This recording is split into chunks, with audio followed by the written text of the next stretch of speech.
Hey everybody, JC here with another T&I toy review. And for today's review, I'm going to be taking a look at the brand new Star Wars Rogue One S.H.Figuarts Death Trooper figure from Tamashii Nations and Bandai. Now this figure comes packaged in the same style packaging we see with all the Star Wars S.H.Figuarts. You've got the window box, the figure's clearly displayed. On the front window you've got the Star Wars Rogue One logo. On one side you have an image of the figure, on the other side you've just got the Rogue One logo, and then on the back of the packaging you have images of the figure showing off the various accessories and poses you can put it in, and then a bunch of writing I really can't read. All right, let's get this open and take a look at what's inside. Okay, so here's a look at the figure outside the packaging along with the other contents. Now, first of all, you do get a little instruction sheet that shows you how to work all the accessories. The figure comes with 3 different pairs of hands, so you get a pair of closed-fisted hands which are attached to the figure when you first take it out of the packaging. Then you get this pair of just open hands, and then you get a pair of grip hands for holding the weapons, and you can see you've got the trigger finger for both of them. Switching out the hands is easy. You just pop off the one you want to replace. You've got the hole in the hand and the little peg on the arm, and then you just plug in the hand that you want to replace it with, and it should snap on there pretty easily, and it'll fit nice and tight. We get the signature rifle that we see the Death Troopers use in the movie, and this is done with a dark gray plastic. On the tip here, you've got some silver, metallic silver wash, and I like the sculpting detail. You've got the side scope, you've got the magazine over here, and another thing that sticks out on the side. Not really sure what that is, but overall looks pretty true to what we see in the movie. We also get the Death Trooper signature hand blaster, and like with the rifle, this looks pretty true to what we see in the movie, and it's done with just a dark gray plastic, not a lot of paint detail on this one.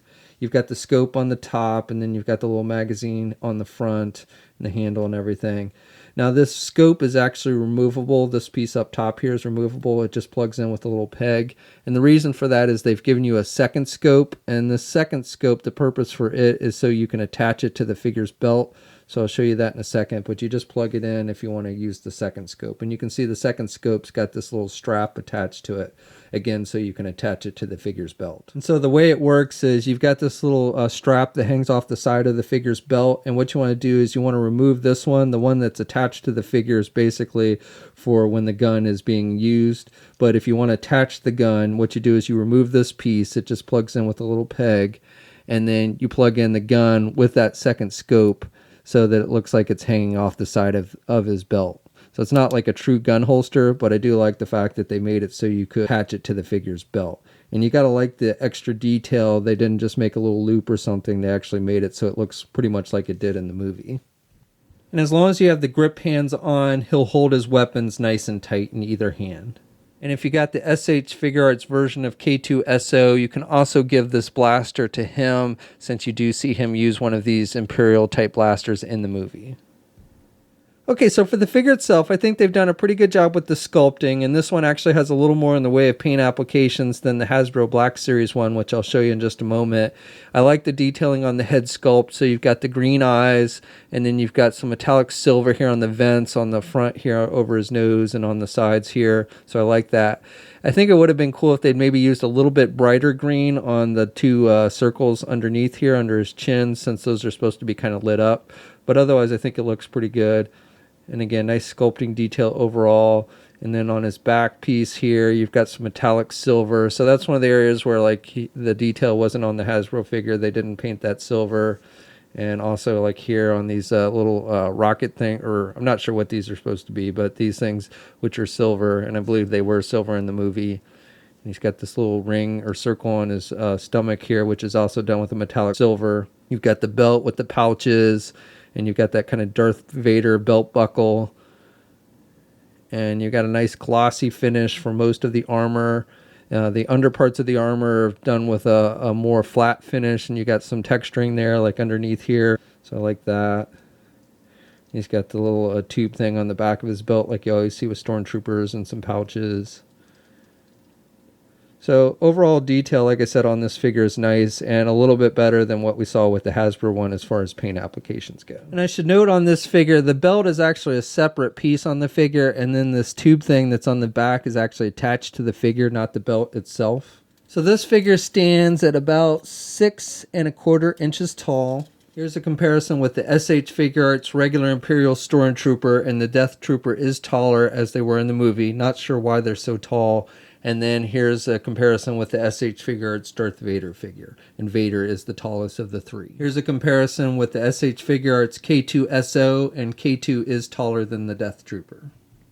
And then finally, here's a comparison with the Hasbro 6-inch versions of the Death Trooper. So we've got the regular Death Trooper and then the squad leader with the pouches and everything. It would have been cool if we'd gotten that harness piece with this Figuarts version as well. But as it is, it's just the regular. And you can see the Hasbro versions, like usual, are taller than the S.H.Figuarts.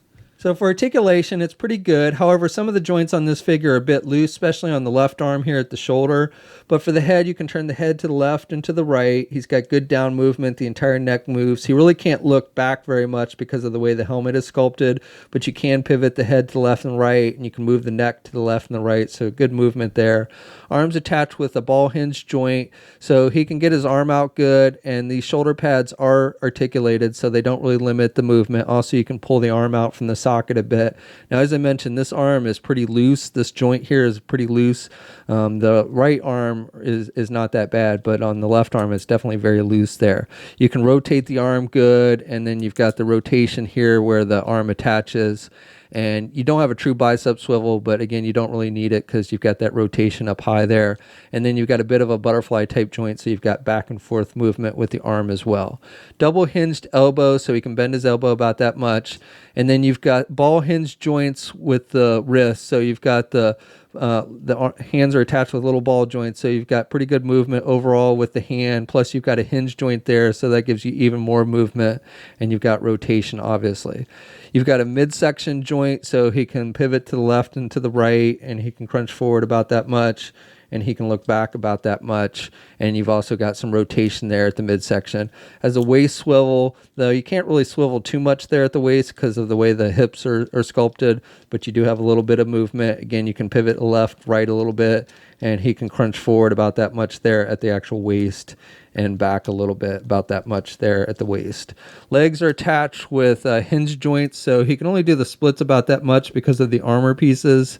And you can see you got that kind of hinge type joint, and he can get his leg forward about that much. The belt kind of limits that movement, the pouches that come down over the leg, and then he can only do his leg back again because of the armor piece on his butt kind of limits that movement. You do have a thigh swivel there, and then you've got double jointed knees, so good bending there at the knee. And then for the feet, you've got some up and down movement, and you've got basically ankle pivot, and you've got a little bit of rotation. The armor comes down over the ankle, so it limits some of that movement. And then you have toe articulation on these as well. And then no peg holes on the bottom of the feet. Okay, so that's my review. So overall, I think this is definitely a nice figure. I like the sculpting detail. I think it's got a bit nicer paint applications than the Hasbro version. I like the accessories, and I like the fact that you can attach the blaster to the side of the belt and make it look movie accurate. I always wondered in the movie, am I the only one who thought that these guys were kind of mumbling gibberish in their helmets? Like a normal stormtrooper, you'd hear them talk and you could understand what they were saying, but it seemed like every time these guys muttered something from their helmet, it was like gibberish. You really couldn't understand. Maybe it was just me, I don't know, but I thought that was kind of weird about the Death Troopers. Anyway, this figure is available overseas and should soon be available at places like Big Bad Toy Store. We'll have a full image gallery up at JediInsider.com. There'll be a link in the video description below. As always, leave a comment. Let us know what you think. If you're so inclined, please like the video. Also, if you haven't already, please follow me on my Facebook, Twitter, and Instagram accounts. I'll have links to those in the video description as well.